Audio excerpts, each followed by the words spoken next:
to work for. However, I'd like to talk about an experience that I had while working for another company, because that experience did bring me my gift of a lifetime.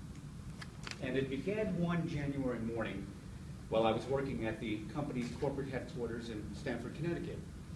I got a call from a female manager who I'd never spoken with before.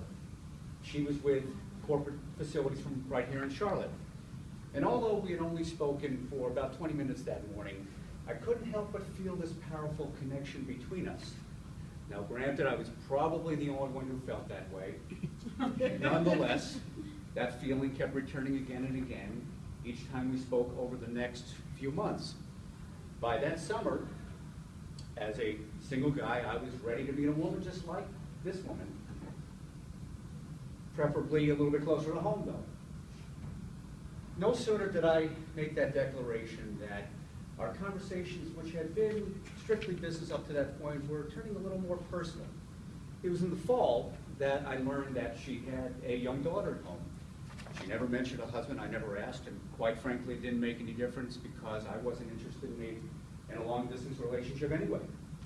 However, in January, when she finally confided that she no longer had a husband in her life, I must admit, it caught my attention. Then in March, when she left me a voicemail because she had an urgent business matter to discuss and included her cell phone number, I jumped at the opportunity to reciprocate and give her my cell phone number. And to my surprise, one morning on the way to work, she called that number. And all of a sudden, we're having a personal conversation outside the office. And this was just the beginning. By mid-April, we were on the phone until 2 or 3 in the morning.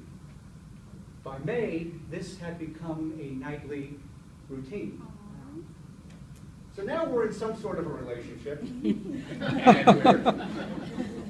we're ready to take that to the next level, but the only obvious next step to take was to somehow find a way to meet in person. But we had a challenge. It was about 650 miles long. Well, after a lot of discussion, we finally agreed that we would meet halfway. So we selected a town in Northern Virginia, and we would spend a 3-day weekend there this coming June. We are now in May. Once we made those plans, anxiety began to build between us. We got very fearful that somehow this chemistry that we had would disintegrate once we met, and it became a very intense waiting period. But something remarkable happened while we waited. The controller in my office gathered our entire Stamford staff one morning to announce that our department would be, the next February, would be relocating to a newly constructed corporate building in Charlotte, North Carolina. Oh. 3 hours later, I am sitting in my boss's office being offered a relocation package to Charlotte. Believe me, folks, I had already accepted that offer. 9 days later, I am on the road to meet my mystery lady in Charlotte. After a long, stressful 8-hour drive to Virginia, I am finally standing face to face with this person that I had gotten to know over the phone for nearly a year and a half. And guess what? The chemistry that we were so concerned about was still there. And we had a great weekend.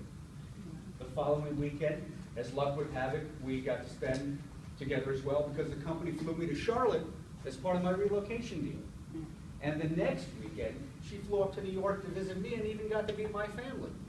So now we are officially inseparable. So from that point until February, we would try to see one another as often as we could. Most of the time I would fly to Charlotte, but we did manage to take a side trip back to the same Virginia town where we met 7 months earlier, but this time I had a ring in my pocket. 2 weeks after that, I was back in Charlotte, this time for good, and 2 months later, the former mystery lady and I, we got married. Oh. Next week, incidentally, we celebrate 9 wonderful years. Wow. Right. It is emotional. Right. Now, as far as the daughter that I mentioned earlier, she, at the very beginning, would call me Mr. Jeff. Today, I am simply known as Dad. Oh, that's sweet. She was 6 years old when she met. Today, she is 16. Just 2 years from now, she goes off to college. So not only have these years, it's wonderful, but they have been very, very fast. In short, this experience has taught me that sometimes life does bring opportunities where things just come together perfectly. And even if I never get another opportunity like this again, at least I got to receive one that brought me my 2 gifts of my lifetime. Thank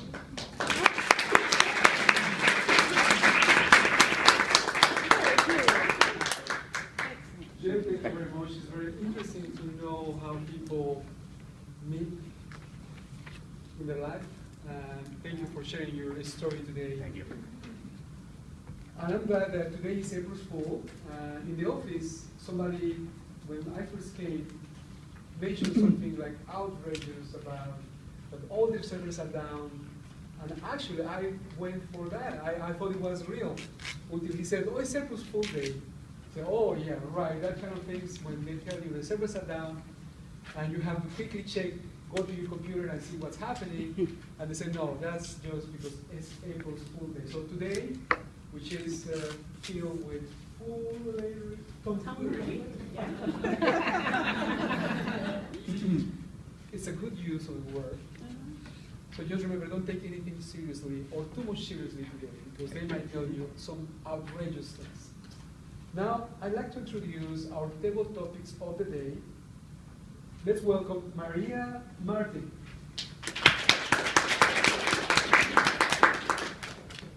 Good afternoon, everyone. Good afternoon. The topic master gives members who aren't assigned a speaking role the opportunity to speak during the meeting. The topic master challenges each member with a subject, and the speaker responds with a 1 to 2 minute impromptu talk.